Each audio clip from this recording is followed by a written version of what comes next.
తెలంగాణ చరిత్రలో 10,000 మందితో 75వ వాన మహోత్సవం కార్యక్రమం సత్తుపల్లి ఎమ్మెల్యే డాక్టర్ మట్టా రాగమయ్యి దయానంద్ నిర్వహించారు. ఈ కార్యక్రమంలో జిల్లా మంత్రులు పొంగులేటి శ్రీనివాసరెడ్డి, అటవీ శాఖ మంత్రి కొండా సురేఖ, జిల్లా కలెక్టర్, కాంగ్రెస్ పార్టీ నాయకులు విజయబాబు, చల్లగల్ల నరసింహారావు, సృజలారాణి నాయకులు పాల్గొన్నారు.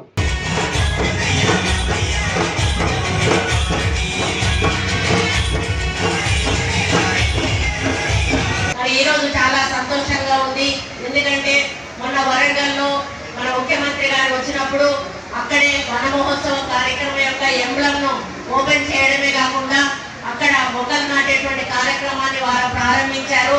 మరి ప్రతి సంవత్సరం 10 సంవత్సరాలుగా ఆశా ఫౌండేషన్ తరఫున ఇక్కడ రాగమయ్యి దంపతులు ఇద్దరు కూడా మరి 10 సంవత్సరాల నుంచి మొక్కలు నాటుతూ మరి అందరినీ కూడా ప్రోత్సహిస్తూ వాటి ప్రాముఖ్యత తెలుపుతూ మరి ఈసారి కూడా అధికారికంగా చేయించడం నిజంగా వారిని అభినందిస్తా ఉన్నాను. ఈ కార్యక్రమాన్ని ఇంత పెద్ద ఎత్తున చేపట్టినందుకు ఇందులో మరి పనిచేసిన ప్రతి ఒక్కరిని కూడా అభినందిస్తా ఉన్నాను. మరి రాగమై చాలా వివరంగా మన మొక్కల ప్రాధాన్యత ఏంటి, ఎందుకు పెంచాలి, మరి ఈరోజు మనం ఎందుకు నష్టపోతా ఉన్నాం అనేటువంటి మాటలు వారు చాలా వివరంగా చెప్పారు.